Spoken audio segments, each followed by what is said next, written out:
Hello students. तो last time हमने human reproduction में पढ़ा था फीमेल रिप्रोडक्टिव सिस्टम, उसकी पूरी डिटेल हमने डिस्कस की थी। उसके बाद हमने डिस्कस किया था oogenesis क्या होता है, मेंस्ट्रुअल साइकिल्स क्या होते हैं। तो उसके बाद जब oogenesis ख़त्म किया था हमने, तो उसके बाद हमने देखा था कि जो एग है सेकेंडरी oocyte स्टेज के ऊपर क्या होता है, ओवरी से रिलीज होता है और कहाँ पहुँचता है, फैलोपियन ट्यूब के अंदर। तो उस एग की स्ट्रक्चर थोड़ी सी एक्सप्लेन करनी बाकी थी कि वो जो एग है, जैसे हमने स्पर्म की स्ट्रक्चर डिस्कस की थी।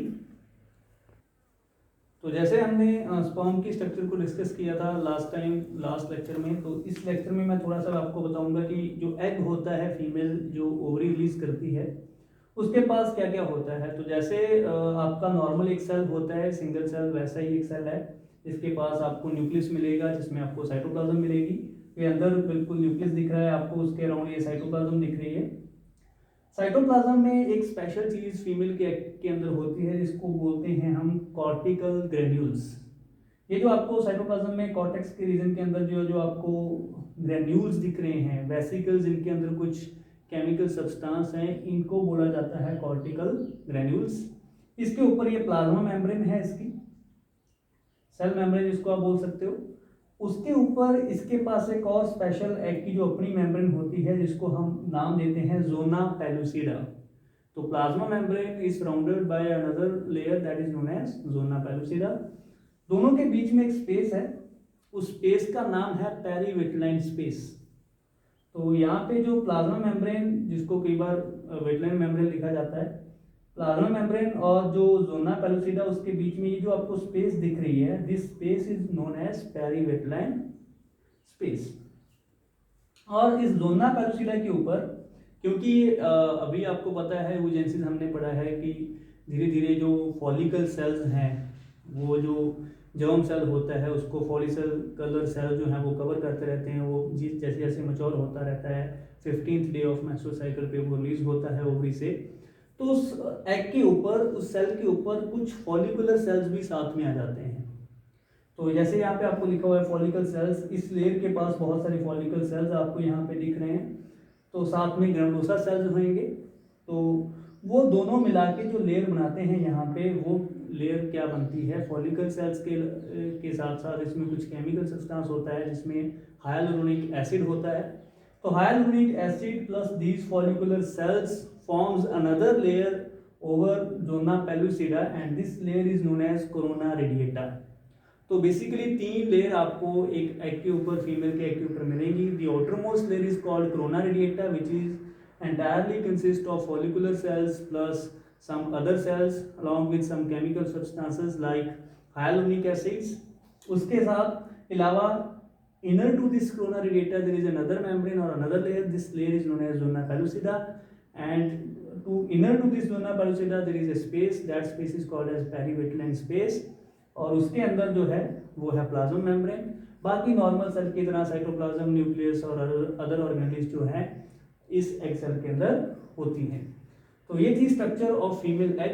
अब लास्ट टाइम, अगर आपको लास्ट वीडियो लेक्चर में आप जाओगे तो हमने जाइगोट बना लिया था कि जो एग है 15 डे के ऊपर ओवरी से निकल के फ्लोपियन ट्यूब में आया, और अगर 15 डे पे स्पर्म की एंट्री होती है तो with in a day 24 hours के अंदर अंदर वो एग तक पहुंचेगा और वहाँ पे होगी फर्टिलाइजेशन। तो फर्टिलाइजेशन कैसे होती है और वो उसके बाद जाइगोट का क्या होगा, वो हम आज डिस्कस करेंगे। सो और next topic is fertilization. Simple सी बात है, जैसे ही एग रिलीज हुआ 15 डे पे, और 15 डे पे भी अगर स्पर्म की एंट्री हो जाती है, अगर कोइटस होता है उसमें स्पर्म जो इजैकुलेशन होता है, इजैकुलेशन जो है उसके पास बहुत सारे मिलियंस में स्पर्म होते हैं। अप्रोक्सीमेट 3.5 ml जो सीमन है उसके पास अराउंड 400 मिलियन स्पर्म्स है, और एक ही स्पर्म चाहिए एग को फ्यूज करने के लिए। तो एक ओवरी ने एग रिलीज किया है और स्पर्म की एंट्री विद इन 15 डे पे अगर मेंस्ट्रुअल साइकिल में एग आया और 15 डे पे ही स्पर्म आ गया, तो मैक्सिमम 100%, 99% चांसेस हैं कि फर्टिलाइजेशन होएगी। क्योंकि जो एग है उसका जो फर्टिलिटी जो पीरियड है जिसमें उसकी फर्टिलिटी बहुत ज़्यादा होती है वो फर्स्ट 24 आवर्स है। हालांकि एग जो है वो 3 दिन तक जिंदा रह सकता है, 72 आवर्स उसका सर्वाइवल पीरियड है, बट मैक्सिमम इंश्योरिटी जो है फर्टिलाइजेशन की वो फर्स्ट 24 आवर्स में ज़्यादा है। तो अगर 15 डे पे एग आया, 15 डे पे स्पर्म आया, तो वो जो स्पर्म है वो स्विम करके रीच करेगा फीमेल के जो फलोपियन ट्यूब है, यहाँ पे एग पहुंच चुका है। बट स्पर्म उससे पहले एक छोटे से चेंज में जाता है, फिजियोलॉजिकल चेंज में जाता है, जिसको हम बोलते हैं कैपेसिटेशन। तो स्पर्म कैपेसिटेशन कहाँ होता है? फीमेल के रिप्रोडक्टिव ट्रैक्ट के अंदर स्पर्म के अंदर कुछ फिजियोलॉजिकल चेंजेस आते हैं जो बहुत ज़रूरी हैं, जिसके बिना स्पर्म जो है वो पूरी तरह से फर्टिलाइज या फर्टाइल जो है वो नहीं होएगा। तो फर्टाइल होने के लिए स्पर्म को फीमेल के रिप्रोडक्टिव ट्रैक्ट में एक फिजियोलॉजिकल चेंज में जाना पड़ता है, and that physiological change of sperm inside the female reproductive tract is known as capacitation. तो सामने एक क्वेश्चन लिखा हुआ है, how egg prevent polyspermy, what is polyspermy? कि 400 मिलियन स्पर्म अगर फीमेल के रिप्रोडक्टिव ट्रैक्ट में एंटर हुआ और वहाँ पे एक ही एग है, और मैं आपको बोल रहा हूँ कि एक स्पर्म और एक ही एग फ्यूज होंगे तो जाइगोट बनेगा। एक से ज़्यादा स्पर्म एग के साथ फ्यूज नहीं हो सकता। एग के पास ऐसा क्या है कि वो पॉलीस्पर्मी को, मतलब fusion of more than one sperm को प्रिवेंट करता है, कि एक एग जो है वो एक ही स्पर्म के साथ फ्यूज करे, बाकी स्पर्म जो है उनका क्या होगा? इसमें से मैं आपको बताता हूँ 400 मिलियन में से बहुत सारे स्पर्म तो जो हैं वो रास्ते में ही खत्म हो जाएंगे, ये क्योंकि जर्नी जो है वो वजाइना से यूट्रस के थ्रू होते हुए फ्लोपियन ट्यूब तक पहुँचना है। कुछ स्पर्म जो है फिर भी कुछ मिलियन स्पर्म जो हैं वो पहुँच जाएंगे इस एग के पास। बट वो जो एग है, लास्ट टाइम हमने पिछली स्लाइड में डिस्कस किया है कि एग के पास दो जर्म लेयर है, दो लेयर हैं। एक है जोना पेल्सिडा, दूसरी है वेटलाइन मेम्ब्रेन, जिसको प्लाज्मा मेम्ब्रेन के नाम से जाना जाता है। तो उसके पास एक स्पेशल चीज है एग के पास, जिसको हमने लिखा है कॉर्टिकुलर ग्रेन्यूल्स। जैसे ही स्पर्म की एंट्री होती है और फर्स्ट स्पर्म जो सबसे पहले स्विम करके पहुंच गया और उसने एग को जाके टच कर दिया, जो स्टिमुलाई देगा ये स्पर्म का जो हेड है, जैसे ही फर्स्ट स्पर्म एंटर किया और वो इस एग की मेम्ब्रेन को जाके टच कर गया, वो क्या करता है? वो एक कॉर्टिकुलर रिएक्शन को स्टार्ट कर देता है। What is cortical reaction? ये जो कॉर्टिकुलर ग्रेन्यूल्स हैं ये एक्सोसाइटोसिस करेंगे। एक्सोसाइटोसिस का मतलब है कि ये इस मेम्ब्रेन के साथ फ्यूज हो जाएंगे, जैसे यहाँ पे आपको दिख रहा है, ये वेसिकल्स इस मेम्ब्रेन के साथ फ्यूज हो गए और फ्यूज होने के बाद इन्होंने अपना कंटेंट यहाँ पे क्या कर दिया, इसको हम लिखेंगे ग्रेनुलर कंटेंट। ग्रेनुलर कंटेंट इस स्पेस में छोड़ दिया। ये स्पेस पहले बहुत छोटी थी। कौन सी स्पेस है? ये पेरीविटलिन स्पेस। ये बहुत कम स्पेस थी। जैसे ही स्पर्म का टच हुआ ये स्पेस में, देखो पहले तो विटलिन स्पेस मेम्ब्रेन जो है ये थोड़ी ऊपर लिफ्ट होती है, ऊपर लिफ्ट होने की वजह से ये मेम्ब्रेन की जो स्पेस है दोनों के बीच, वो स्पेस बढ़ जाती है। स्पेस बढ़ने के साथ साथ क्या होता है, ग्रेन्यूल्स जो है वो फ्यूज हो जाते हैं इस मेम्ब्रेन के साथ, और फ्यूज होके ये क्या कर रहे हैं यहाँ पे, exocytosis, that is release of their granular content outside, that is called as exocytosis। और ये ग्रेन्यूल्स जो हैं इसी मेम्ब्रेन के ऊपर क्या होते रहेंगे, डिपॉजिट होते रहेंगे, और जैसे ही डिपॉजिट होते रहेंगे इस लेयर को ये सीमेंट की तरह बहुत हार्ड कर देंगे। तो एक सीमेंट लेयर बन जाएगी, एक बहुत हार्ड लेयर बन जाएगी, जिसको हम बोलते हैं फर्टिलाइजेशन मेम्ब्रेन। तो फर्टिलाइजेशन मेम्ब्रेन यहाँ पे आपको डेवलप होती है, यहाँ पे दिखाई दे रही है। ये फर्टिलाइजेशन मेम्ब्रेन इतनी हार्ड है कि जो स्पर्म के पास एक्रोसोम होता है वो इस फर्टिलाइजेशन मेम्ब्रेन को डाइजेस्ट नहीं कर पाएगा। सिर्फ पहला स्पर्म जैसे ही एंटर हो गया उसके बाद ही बहुत क्विक प्रोसेस है, बड़ी जल्दी होता है, और बड़ी जल्दी ही ये सारा ग्रेनुलर कंटेंट जो है वो उस पेरीविटलिन मेम्ब्रेन जो है उसके ऊपर, विटलाइन मेम्ब्रेन जो है उसके ऊपर डिपॉजिट हो जाएगा, उसको सीमेंट कर देगा, हार्ड कर देगा। तो जिसकी वजह से बाकी जितने भी स्पर्म बाहर रह गए वो उस एग के अंदर एंटर नहीं हो सकते। तो ये एक रीज़न है जिसकी वजह से जो ह्यूमंस के अंदर पॉलीस्पर्मी को क्या किया जाता है, प्रिवेंट किया जाता है। सो नेक्स्ट हम डिस्कस करेंगे व्हाट हैपन्स आफ्टर फर्टिलाइजेशन, कि जाइगोट के साथ क्या होगा। तो अभी हम बात करेंगे फर्टिलाइजेशन की। जैसे ही फर्टिलाइजेशन होती है तो जो जाइगोट, लास्ट टाइम हमने डिस्कस किया था कि फ्लोपियन ट्यूब के अंदर यहाँ से ओवरी से एग आया, और यहाँ से मैंने ये एक साइड दिखाई है आपको, यहाँ पे सेम ऐसी साइड इधर भी दिखेगी, ये हाफ यूट्रस है। तो जैसे ही ओवरी से एग आता है, यहाँ से स्पर्म की एंट्री हो चुकी है, स्पर्म यहाँ से पहुँचा है फ्लोपियन ट्यूब के एम्पुला रीजन में। वहाँ पे एग और स्पर्म की फर्स्ट डे पे क्या हुई है, फर्टिलाइजेशन फर्स्ट डे के ऊपर क्या हो गया है, फर्टिलाइजेशन हो चुकी है on very first day. 15 day of menstrual cycle है ये, उसको मैं वेरी फर्स्ट डे बोल रहा हूँ। तो जिस दिन एग आया 15 डे पे ही स्पर्म आ गया, गुड। तो उसके बाद जो स्पर्म और एग की फ्यूजन हुई, resultant structure is called as zygote. जो सिंगल सेल है यहाँ पे आपको दिखाया हुआ है जाइगोट सिंगल सेल, तो ये एक सेल है, फर्स्ट डिप्लॉयड सेल है ये 2n सेल, क्योंकि जो स्पर्म है वो भी n है, जो एग है वो भी क्या है, n है। सो n प्लस n जो फर्स्ट डिप्लॉयड सेल बनेगा वो यहाँ पे बनेगा जाइगोट के अंदर ऑन वेरी फर्स्ट डे। फिर यहाँ से इस जाइगोट की डिवीजन स्टार्ट होएगी, जिसको हम क्लीवेज बोलते हैं। क्लीवेज डिवीजन ये स्टार्ट करता है, क्लीवेज में जाता है, और साथ साथ ये आगे रोलिंग मूवमेंट के साथ साथ इस फ्लोपियन ट्यूब से निकल कर कहाँ पहुँचने की कोशिश कर रहा है, इस यूट्रस में। ये यूट्रस की एंडोमेट्रियल वॉल है। अगर आप लास्ट लेक्चर में जाके ध्यान से देखोगे, फीमेल रिप्रोडक्टिव सिस्टम को मैंने आपको एक्सप्लेन किया था, endometrium, myometrium, perimetrium, 3 germ layer हैं। यहाँ पे हाफ पोर्शन आपको यहाँ पे दिखाया गया है। तो यहाँ पे जैसे ही फर्स्ट डे के ऊपर फर्टिलाइजेशन हो गई, अब ये सेकंड डे है, इसने 24 आवर्स के बाद एक डिवीजन स्टार्ट कर ली है। तो इस एग के अंदर, एग की स्ट्रक्चर में आपको लास्ट स्लाइड में बता चुका हूँ कि एग के ऊपर एक मेम्ब्रेन होती है जिसको हम बोलते हैं जोना पेलुसिडा। तो वो जोना पेलुसिडा डिवाइड नहीं करती है, प्लाज्मा मेम्ब्रेन डिवाइड करेगी। लास्ट टाइम अगर आप ध्यान में होगा तो ये था एग की जोना पेलुसिडा, और इस जोना पेलुसिडा के अंदर है ये प्लाज्मा मेम्ब्रेन। ये प्लाज्मा मेम्ब्रेन डिवाइड हुई है सिर्फ ऐसे, यहाँ पे जो आपको स्ट्रक्चर दिख रही है कि प्लाज्मा मेम्ब्रेन डिवाइड हुई है, ये जोना पेलुसिडा डिवाइड नहीं होती। अगर ये जोना पेलुसिडा डिवाइड हो जाए तो क्या होगा, ये हम डिस्कस करेंगे। ट्विंस के केस में अगर मोनोजाइगोटिक या डाइजाइगोटिक ट्विंस होते तो कैसे होते हैं।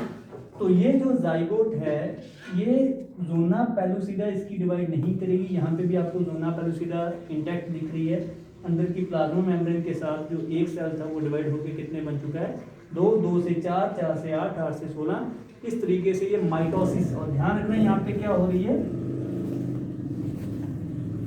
माइटोसिस। तो यहाँ पे 2 सेल, 2 से 4 सेल, हर बार यहाँ पे जो भी होएगा वो क्या होएगा, माइटोसिस से। मतलब ये सारा जो एम्ब्रियो बन रहा है, ये सारे के सारे सेल जो आपको यहाँ पे दिख रहे हैं, सारे क्या बनेंगे, डिप्लॉयड बनेंगे, दैट इज 2n बनेंगे। तो first mitosis 2 cell, second mitosis 4 cell, 4 से 8 सेल, 8 से 16, 32, 64, 128, और इसी तरीके से सेल्स का नंबर हर एक डिवीजन के बाद क्या होता रहेगा, इंक्रीज होता रहेगा। तो यहाँ पे on third day first division हुई, उसके बाद सेकंड, थर्ड, फोर्थ, इस तरीके से इसकी अलग स्टेजेस आती हैं एम्ब्रियोजेनेसिस के अंदर। जो 32 सेल स्टेज तक आ जाती है स्ट्रक्चर, उसको हम बोलते हैं मरूला। तो जाइगोट के बाद जो नेक्स्ट स्टेज आएगी उसको हम क्या बोलेंगे, मरूला। मरूला फिर से डिवाइड करेगा, और धीरे धीरे ये जो मरूला है ये एक सिस्ट की फॉर्म ले लेगा। उस सिस्ट के पास एक कैविटी होएगी, उस कैविटी का नाम है ब्लास्टोसिस्ट, और इसी वजह से इस कैविटी का नाम है ब्लास्टोसिस्ट। तो ये जो पूरी स्ट्रक्चर आपको यहाँ पे दिख रही है that is called as blastula. तो शुरू में जाइगोट है, single cell stage, 32 cell stage तक ये होता है मरूला। उसके बाद ये क्या बन जाता है, ब्लास्टुला। ब्लास्टुला के बाद आएगा गैस्ट्रुला। तो जब हम गैस्ट्रुलेशन पढ़ेंगे उसमें उसको डिस्कस करेंगे। तो फिलहाल के लिए जाइगोट है, मरूला है और ब्लास्टुला है। तो मरूला जो है इसको बनने के लिए टोटल 6 से 7 दिन लग जाते हैं, और उसी 6-7 दिन में ये यहाँ से जाइगोट जो है वो चलते चलते कहाँ पहुँच जाएगा, इस प्लेसेंटा के अंदर, सॉरी इस एंडोमेट्रियम वॉल के अंदर पहुँच जाएगा, और अपने आप को इसके साथ इम्प्लांट कर लेगा, मतलब अटैच कर लेगा, और जो रिजल्टेंट स्ट्रक्चर बनेगी उसको हम क्या बोलेंगे, प्लेसेंटा। तो ये जाइगोट यहाँ से चला, सेकंड डे साथ साथ डिवाइड कर रहा है, मतलब मरूला बन रहा है। तो मतलब इस जाइगोट को यहाँ पहुँचने के लिए कितने दिन लग सकते हैं, 7 दिन। तो ये टाइम पीरियड होता है, किसी में 6 डेज लगते हैं, किसी में 8 लगते हैं, किसी में 9 लगते हैं। तो इसको हम 6 से 10 डेज के बीच में इसको रखते हैं। बट अगर एवरेज देखा जाए तो 7th डे के बाद, जिस दिन स्पर्म और एग फ्यूज हो गए, उसके बाद 7 दिन के बाद ये जो एग है जिसको हम जाइगोट, अब ये जाइगोट भी नहीं रहा, अब ये ब्लास्टुला या मरूला की स्टेज पे पहुंच चुका है। तो ये जो ब्लास्टुला और मरूला है अपने आप को बिल्कुल यूट्रस की वॉल के साथ, एंडोमेट्रियल वॉल के साथ क्या कर लेगा, अटैच कर लेगा और क्या बनाएगा, प्लेसेंटा बनाना शुरू कर देगा, मतलब प्लेसेंटा बन जाएगा। मतलब इसी वजह से मैंने आपको बोला था कि जो एग के अंदर डिवीजन कौन सी होती है, अनइक्वल। अनइक्वल इसीलिए होती है क्योंकि एग के पास ज़्यादा से ज़्यादा क्या रहना चाहिए, न्यूट्रिशन रहना चाहिए, क्योंकि इस एग को 7 दिन तक खाना नहीं मिलने वाला। तो इस एग को अपने आप ही 7 दिन क्या करना है, सर्वाइव करना है, क्योंकि इसको यहाँ से यहाँ पहुँचने में, मदर से न्यूट्रिशन लेने में 7 दिन लगेंगे। तो 7 दिन तक अगर इसको जिंदा रहना है तो इसके पास उतना न्यूट्रिशन, उतना खाना होना चाहिए कि ये इस जर्नी को क्या कर सके, कंप्लीट कर सके। तो अगर इसके पास उतना न्यूट्रिशन नहीं होता, इक्वल डिवीजन होती, ये 7 दिन के अंदर ये सर्वाइव नहीं कर पाता और इसकी कभी भी यूट्रस के साथ क्या नहीं होती, इम्प्लांटेशन या अटैचमेंट नहीं होती। अगर हम बात करें मोनोजाइगोटिक ट्विंस की, मोनोजाइगोटिक ट्विंस क्या होते हैं, जिसमें एक ही जाइगोट बने, मतलब सिंगल एग था, फीमेल से आया, सिंगल स्पर्म फ्यूज हुआ, सिंगल जाइगोट बना, जाइगोट के बाद वो जाइगोट क्लीवेज डिवीजन में जाता है, मतलब वो माइटोसिस में जाता है, 1 से 2 सेल, 2 से 4, 4 से 8, 8 से 16, 32, 64, 128, 256, 512 एंड 124, इस तरीके से सेल्स का नंबर क्या होता है, इंक्रीज होता है। तो अगर कई बार गलती से क्या होता है, जोना पेलुसिडा भी साथ में ब्रेक हो जाती है, तो जो एक सेल से 2 सेल बना, यहाँ पे जोना पेलुसिडा ऊपर रही, 2 से 4 हुआ तब भी जोना पेलुसिडा है, बट 4 से जब 8 सेल स्टेज के ऊपर ही जा रहा था, मतलब ये बहुत अर्ली स्टेज पे ऐसा होना चाहिए कि जोना पेलुसिडा टूट जाए और दोनों जो पार्ट हैं, जाइगोट जहाँ ब्लास्टुला, जो ब्लास्टोमेर जहाँ मरूला के, वो क्या हो जाए, अलग हो जाए।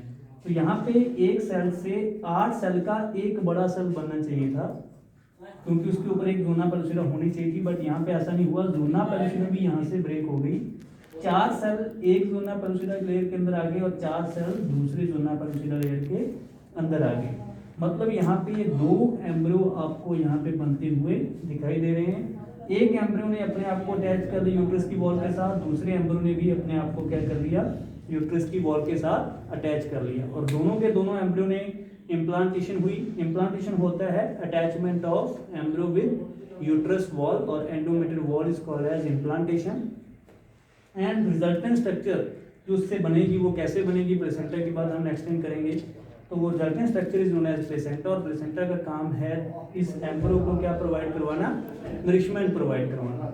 तो गलती से अगर जोना पेलुसिडा भी टूट जाए तो यहाँ पे 2 क्या बन जाएंगे, एम्ब्रियो बन जाएंगे, और दोनों एम्ब्रियो अपने आप को क्या कर लेंगे, यूट्रस की वॉल के साथ अटैच करवा लेंगे और दोनों के दोनों ग्रो करेंगे, दोनों के दोनों एम्ब्रियो फीटस में चेंज हो जाएंगे। इसी वजह से इसको हम बोलते हैं फॉर्मेशन ऑफ मोनोजाइगोटिक ट्विंस। ये मोनोजाइगोटिक ट्विंस जो है ये सिंगल जाइगोट से बने हैं, किससे बने हैं, सिंगल जाइगोट से बने हैं, ये आइडेंटिकल होंगे। These twins are called identical twins। इनकी मॉर्फोलॉजी बहुत सेम है, इनका जीनोटाइप बहुत ज़्यादा सिमिलर होता है एक दूसरे के साथ, और इनकी शक्ल बिल्कुल हूबहू मिलेगी। और एक बात मैं और बता दूं आपको, ये एग हमेशा क्या होता है, एक्स। अब स्पर्म के पास 2 चॉइस है, एग हमेशा ही क्या होएगा, एक्स। स्पर्म जो है वो 2 टाइप के हो सकते हैं, एक्स और वाई। अगर यहाँ पे एक्स वाला स्पर्म फ्यूज हुआ है, जो जाइगोट बना है वो क्या बना है, एक्स एक्स।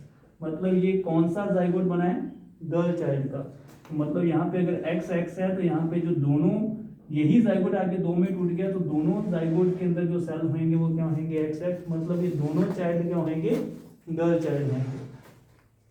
और अगर ये स्पर्म होता वाई वाला,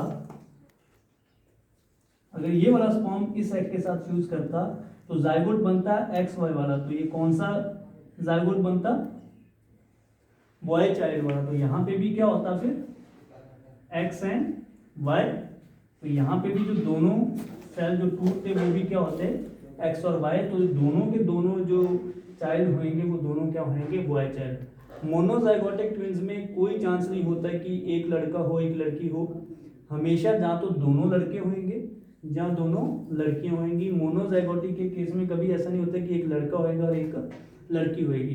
बट जो डाइजाइगोटिक ट्विंस हैं उसमें तीनों केस पॉसिबल हैं उसमें, क्योंकि एग ही 2 होते हैं, उसमें एग एक नहीं होता, एक इस ओवरी ने एग रिलीज कर दिया, एक इधर वाली ओवरी ने एग रिलीज कर दिया, दोनों एग के साथ स्पर्म अटैच हो गया, फ्यूज हो गया, और दोनों जो जाइगोट बने वो दोनों जाके यूट्रस की वॉल में क्या हो गए, अटैच हो गए, इम्प्लांट हो गए, दोनों के दोनों सर्वाइव कर गए, फीटस बना, चाइल्ड का बर्थ हुआ।